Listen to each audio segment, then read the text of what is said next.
Seja muito bem-vinda ao podcast Papo Calcinha, doutora Lara. E é com Obrigada. imenso prazer que eu recebo você aqui hoje para o nosso primeiro episódio do podcast. Esse podcast não poderia estrear de melhor maneira, com a sua ilustre, com a sua agradável companhia. Obrigada, Verlaine. E antes de eu revelar o tema desse primeiro episódio, eu gostaria que você falasse para as pessoas, para nós, um pouquinho de quem é você. Tá. Olá, então, estou muito agradecida de estar aqui, espero contribuir para esse primeiro episódio. E muito sucesso e uma coisa muito inovadora, a gente vê um podcast bem voltado para mulheres, né? Então, espero contribuir bastante. Então, meu nome é Lara Albuquerque, eu tenho 32 anos, sou formada em medicina pela Universidade Federal de Fortaleza. Eh, e fiz residência em neurologia, concluí em 2020, neurologia no Hospital Geral de Fortaleza, fiz mais um ano adicional nesse hospital e hoje em dia trabalho lá e trabalho no Hospital São Carlos, com foco mesmo em neurologia geral. Joia, Lara. E aí, agora que todo mundo já te conhece um pouquinho melhor, eu acho que já dá para eu revelar o tema. Hoje a gente vai falar sobre dor de cabeça. E quem nunca teve dor de cabeça, né? Eu desconheço alguém que nunca tenha Sim, tido dor de cabeça. E o que, assim, é um tema bem relevante, bem preocupante, porque, segundo a OMS, são 30 milhões de pessoas com enxaqueca no Brasil. E dor de cabeça, 75% das pessoas adultas sentem dor de cabeça. hum, Eu não sei estatisticamente qual a numérica das mulheres, né? Mas eu sei que mulheres sentem mais dor de cabeça por conta do ciclo menstrual. exatamente. Tem muita influência com essa flutuação hormonal, a queda do estrógeno, então influencia bastante. A gente sabe que a dor de cabeça, a enxaqueca em si, ela é mais frequente em mulheres 3 vezes mais do que em homens. Então, aquelas mulheres que estão naquele período que a gente chama reprodutivo, né? Depois que já tem a menarca, antes da menopausa, eh, mais de 30% das mulheres terá enxaqueca. Mas Sim, cefaleias, dor de cabeça em geral, muito mais. sim. Aí, assim, pelo menos pra mim há um pouco de confusão, assim. O que é dor de cabeça? Porque a gente escuta tantos termos, né? Sim. Aí, o que é dor de cabeça, o que é cefaleia, o que é enxaqueca, é tudo a mesma coisa, é tudo parecido. Eu sei que tudo a cabeça dói. Mas Sim. afinal, qual é a diferença? Pronto, muito interessante, porque muita gente confunde, assim, enxaqueca com cefaleias em geral. Então, existe vários tipos de cefaleias, mais de 100 tipos de cefaleias que tem um CID, 100 mais de, tipos? acho que acredito que mais de 150 tipos de cefaleias com Meu CID Deus. próprio. Então, dor de cabeça é o nome genérico, assim, bem mais inespecífico para a gente chamar a cefaleia. Cefaleia seria o termo técnico. Uhum. Mas dor de cabeça é algo mais global. A gente pode ter uma dor de cabeça que seja uma dor, que seja uma cervicalgia, na verdade, uma dor de tensão em trapézios, ou uma dor de Cervicalgia dente. é essa parte quando o pescoço dói, né? Isso, quando a dor é mais na região do pescoço, então às vezes tem aí irradia e a pessoa apresenta e chama de dor de cabeça. Ou então uma dor de dente, pode dar uma dor de cabeça. É em geral dores na cabeça. Um glaucoma, um aumento de pressão no olho, pode dar uma dor de Uhum. cabeça. Uma sinusite pode dar uma dor de cabeça. Uma dor de ouvido pode dar. Então, muitas coisas podem dar dor na cabeça, dor de cabeça. E, tecnicamente chamando, seria a cefaleia. Mas enxaqueca em si é um tipo de cefaleia específica, é uma doença própria, uma doença que tem seus critérios diagnósticos e seus tratamentos específicos. Ela é a segunda mais comum, é o segundo tipo mais comum de cefaleia. O primeiro chega a ser a cefaleia do tipo tensional, que tem critério diferente e tratamento diferente. Então, por isso que é importante quando a gente conversa com mulher que sente dor na cabeça, a gente entender qual o tipo que ela sente para fazer uma orientação e um direcionamento medicamentoso específico. Do tratamento, né? Isso. E não tem idade, porque, tu acredita que a minha filha, ela tem 3 anos e ela já teve uma crise de enxaqueca? que Uhum, eu fiquei assim: o que é que eu vou fazer agora com essa criança?". uhum. Tem esse fator genético, porque o meu marido tem, eu nunca tive enxaqueca. Eu tive já um episódio de labirintite, mas enxaqueca em si, não. Mas o meu marido tem, e aí a minha filhinha apresentou também. Tem um critério, assim, para a idade ou não?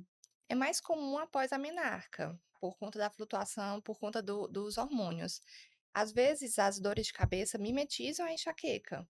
A cefaleia pode mimetizar, e não necessariamente Uhum. vai ser enxaqueca em si. Na infância é menos comum ser a enxaqueca, mas tem outros tipos de dores de cabeça que podem mimetizar, sim.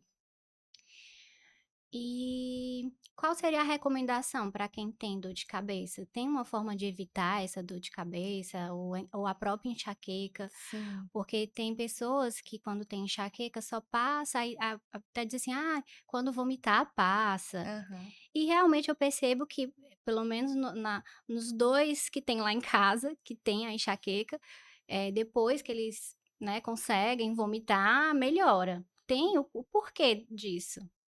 Então, recomendações para cefaleia em geral, uma mudança em um hábito de vida, mudança de hábitos em gerais, como uma boa alimentação, alimentos leves, uma hidratação é muito importante, atividade física regular,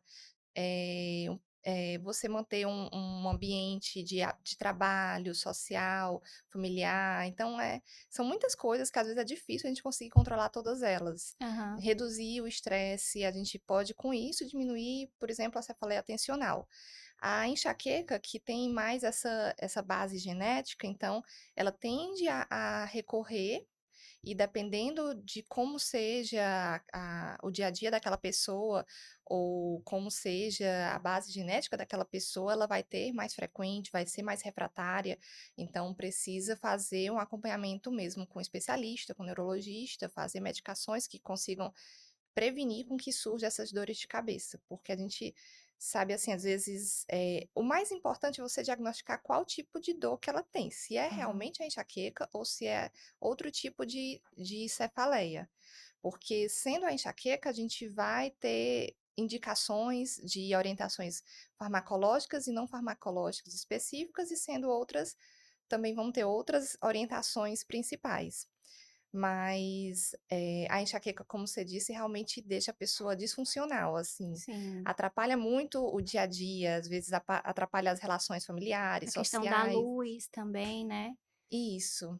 Quem tem enxaqueca normalmente tem essa fotofobia, né, tem essa dificuldade de olhar para uma luz intensa, e normalmente isso está associado àquele período de crise, porque às vezes flutua ao longo do mês, mulheres flutuam também com relação aos hormônios, então tem períodos que a gente chama de pródromos da enxaqueca, que normalmente pode vir com maior, dificuldade de olhar para uma luz intensa, que vai incomodar mais, uma dificuldade de concentração, uma fadiga mais importante, uma sonolência, irritabilidade. Então, tudo isso são pródromos da enxaqueca.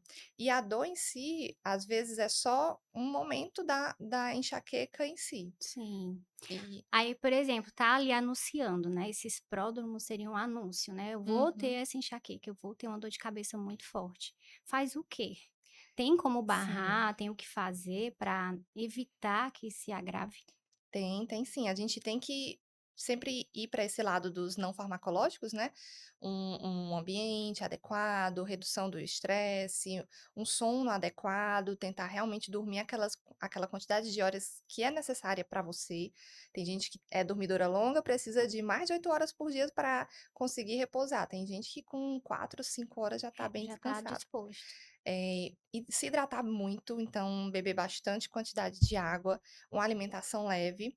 E quando você já tem aquela sensação que você já sabe que vai ter a dor, então tá naquele período pré-menstrual, a gente costuma dar medicações para profilaxia, para evitar com que venha a dor e evitar com que a pessoa não consiga exercer seu dia a dia normalmente.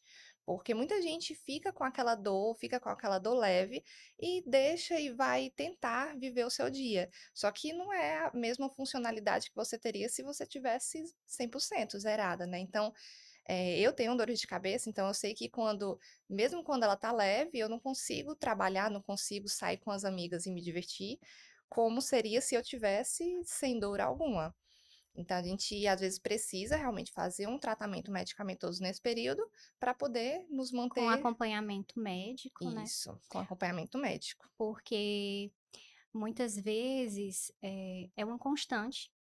São mulheres, são pessoas que têm dor de cabeça todo dia e tomam remédio todo santo dia e não vai Uhum, fazer um acompanhamento, não vai fazer, esse check-up, alguns exames, sim. para realmente, eh, fazer essa profilaxia, né. É, isso é muito interessante, porque isso leva para outra doença, que é a cefaleia por abuso de analgésico. Isso é uma doença que tem um CID próprio também, assim, então é bem conhecida, tem os seus critérios, e normalmente acontece quando essa pessoa faz um abuso mesmo de medicações, às vezes uma pessoa que tem uma enxaqueca, que tem episódios de enxaqueca, e acaba transformando essa enxaqueca em uma enxaqueca crônica, e uma cefaleia por abuso de analgésico, duas doenças juntas. Então a gente tem que tratar uma para tratar a outra, para tentar deixar aquela pessoa bem. E isso é bem prevalente.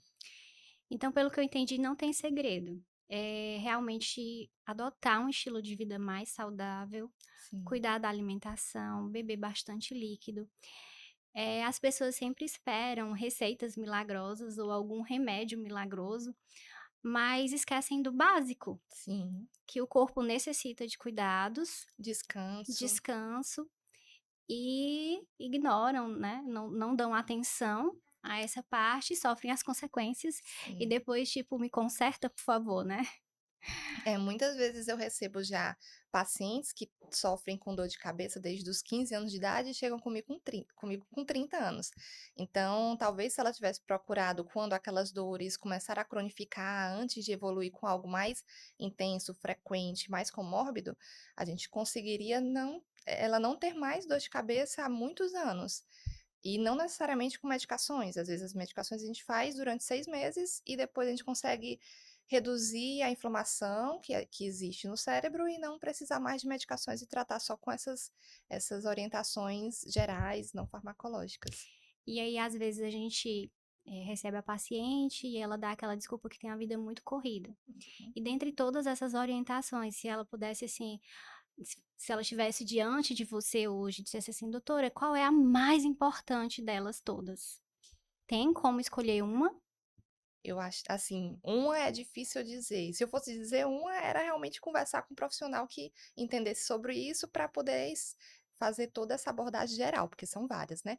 Mas eu acho que essa mudança nos hábitos de vida, tentar reduzir a carga de estresse, isso ajudaria. Mas aí para isso a gente precisa de montar vários Sabe o que um foi que eu lembrei quebra-cabeças. agora? Aquele meme da internet, que tem a pessoa: "Ah, eu vou tirar a médica mandou eu tirar tudo da minha vida que me estressa", aí sai primeiro os filhos, passando É. pela porta, aí o marido, os boletos. É Sim, é complicado, difícil, é difícil. E às vezes a gente vai ter que entrar com medicações, porque essa outra parte às vezes demora bem mais Se para se estabelecer, é. encontrar um E às equilíbrio. vezes está tudo tão confuso e por conta da dor a pessoa já está tão estressada, então precisa primeiro reduzir essa dor. O que às vezes acontece é alguma paciente, alguma amiga fala que tem dor de cabeça. Não, eu tenho dor de cabeça, mas são só 5 dias do mês, mas aí eu pergunto: "E aí, elas lhe incapacitam de fazer suas atividades?". "Não, mas eu sei que eu trabalho com menos intensidade, se alguém me chamar para sair eu não vou, eu tenho que ficar em repouso, então eu fico mais quieta". Então, 5 dias do mês ela passa ali restrita do que ela poderia ser, né, da mulher que ela poderia ser naquele dia. E se a gente for contar isso 5 dias, né, mas se a gente for colocar isso em um ano, dá quase 2 meses de vida. Então ela passa 2 meses dentro de um De um ano ano sem com ser dor de ela cabeça. mesma, sem conseguir atingir o seu potencial. Então isso é muito importante. É Se a gente muito colocar tempo. isso em 10 anos de vida, quanto seria? Então, a gente tem que tratar, às vezes, agressivamente no início, para poder o restante de vida ser com muita qualidade. E para as mulheres que estão gestantes, que há realmente essa mudança hormonal constante. Sim, Tem uma recomendação diferente? porque até o uso das medicações também são diferentes por conta da gestação. É bem criteri assim, a gente tem que ir com muita cautela em tanto gestantes como em, que Ué, estão puérperas com e ainda na amamentação. Mas a notícia boa é que na gestação tende a reduzir as enxaquecas, por conta dos hormônios, então no segundo e terceiro trimestre já a gente já vê que a dor de cabeça tende a se resolver por si só, então isso é muito bom. Mas há medicações que podem ser utilizadas nesse período com segurança, já assim, nível A mesmo de segurança. Claro que tem que ter suas recomendações médicas do seu obstetra, então tem que ter esse segmento. Mas existem medicações e e essas mudanças de hábitos, os tratamentos não medicamentosos também têm que ser bem aderidos. você falou aí que você sente também dor de cabeça. Sim. Já passou por alguma situação, assim, que se paralisou, ou então alguma paciente mesmo sua passou por uma situação bem severa, que meio que você: "Ah, deixa eu pedir ajuda aqui a algum colega para ver o que é que eu faço", e como foi que você conseguiu dar conta? Sim, quando eu tenho minhas dores de cabeça bem mais intensas, a gente vai precisar da ajuda de colegas, assim, às vezes, para lhe ajudar ali naquele dia e lhe medicar adequadamente. Então, tive já situações de estar trabalhando e ter que parar meu trabalho por conta da dor. E eu tenho enxaqueca, existe a enxaqueca com aura e a sem aura. A sem aura é mais comum de acontecer.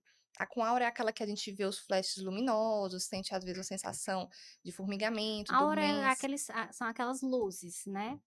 Aura são sintomas associados, à enxaqueca, à cefaleia, que vem antes da dor. Então, existe vários tipos de aura. Pode ter aura visual, aura cognitiva, que a pessoa fica confusa, auditiva, de sensibilidade. Eu pensei Então, que tinha a ver com fotofobia. mais ou menos. A fotofobia tem a ver com a enxaqueca em si, seja com aura ou sem aura. É já aquela sensação de dificuldade de estar em um ambiente muito claro. O que a pessoa quer que, quando tem enxaqueca é estar na sua cama, em repouso, com tudo fechado, assim, um ambiente mais controlado possível.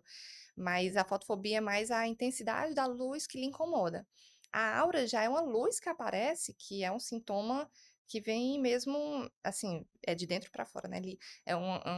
É uma característica que aparece, por exemplo, a aura visual são aqueles flashes luminosos que aparecem. Não é a fotofobia que você sente quando vê a luz. Então, a aura apaga, às vezes, o seu campo visual. E isso já aconteceu comigo. Eu estava atendendo pacientes no consultório, ainda na residência, e eu tinha que olhar umas medicações da paciente, ela colocou assim na minha frente as medicações que ela utilizava e disse o nome das medicações. Aí eu entendi as medicações, eram 4 medicações, mas só consegui enxergar 2. E eu olhava para as medicações e olhava para a paciente, eu: "Não, mas é que só tem 2". Ela: "Não, tá as 4". Sério? Aí eu peguei, vi que senti 4 e não enxergava as 4. Aí eu olhei para o computador e vi que eu só enxergava uma banda do computador, porque a outra banda estava como muito brilho, muito brilho. Então eu vi que eu estava tendo uma aura, eu já sabia que eu tinha enxaqueca, então eu já sabia que era uma aura visual. Nessa hora eu saí do consultório, né, eu pedi licença, fui falar com um chefe meu Sim. e disse que eu estava tendo uma aura visual, né, poder atender a paciente, e eu disse que eu ia só terminar lá para passar o caso para ele. Quando eu fui passar o caso para ele, eu já não estava entendendo o que eu tinha visto, eu já estava com uma confusão Com confusão mental, então eu já mental. estava com a aura cognitiva. Meu Então, parei mesmo, fui para a emergência, lá no Hospital Geral, aham. e lá tinha meus colegas trabalhando, eu disse que estava com aura, e quando a gente tem aura, a gente começa a contar os minutos, porque daqui a pouco vai vir a dor, e normalmente a dor de Tipo em cabeça minutos mesmo. é, em minutos. Tem que vir normalmente em 60 minutos. Então, isso a gente já usa até de critério, porque se não vier, pode ser outra coisa que a gente vai ter que fazer uma investigação maior. Tipo um AVC, uma coisa mais Isso, grave. isso. Então fui, já pegaram minha veia, fiz medicação e fiquei lá em repouso e melhorei e consegui aliviar um pouco quando a dor começou. Mas quem tem enxaqueca sabe que depois da crise da dor de cabeça muito intensa, a gente fica como uma ressaca. Então você fica assim fadigada, sonolenta e com aquela ressaca. Então realmente quando as pacientes às vezes chegam em emergências e clínicos gerais atendem e que não tem muito manejo de enxaqueca, e aquela paciente pede o atestado para o dia que teve a enxaqueca intensa, é importante dar, porque ela precisa descansar, Sim. precisa se hidratar, precisa se alimentar. Precisa se recuperar da crise de Isso. enxaqueca. Então, não é tão benéfico a pessoa ter a dor e já ir trabalhar logo depois, porque ela não vai ser produtiva, ela vai piorar da dor, no dia seguinte vai estar se automedicando, então isso vai ser pior. Lara, nossa conversa tá incrível. Tá chegando ao fim. Mas antes de me despedir de você, eu quero te perguntar se você lembra a primeira pergunta que eu te fiz aqui hoje.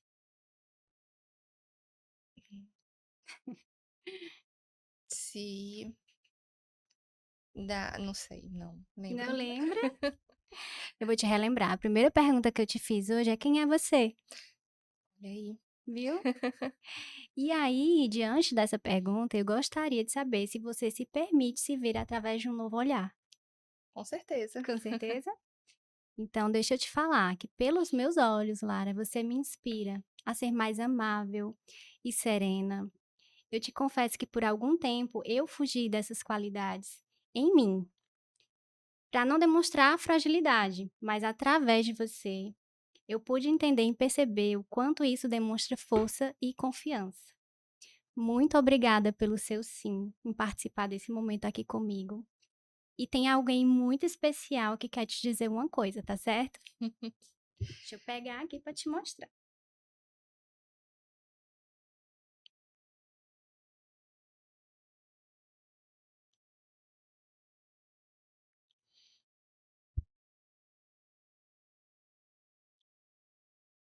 Clico aqui. Uhum. Deixa eu ler para você, que eu acho que essa daqui você me disse que a sua pessoa favorita era o Lucas, Sim. seu esposo. E aí ele falou assim para você: "Lara é a pessoa com mais energia que já conheci. Parece que o dia dela tem algumas horas a mais. Porém, o que mais admiro é que ela sempre está sorrindo e totalmente focada em cada pessoa e atividade. Não é à toa que ela é super competente no que faz e tão benquista por colegas, amigos e familiares. Parabéns pela mulher e profissional que você se tornou. Poder acompanhar, ajudar e comemorar cada conquista é um desafio seu e me enche de orgulho e admiração. Um grande beijo do seu esposo, Lucas." Que lindo. Obrigada, amor. Deixa eu te dar um abraço. Obrigada, Berline. E aí?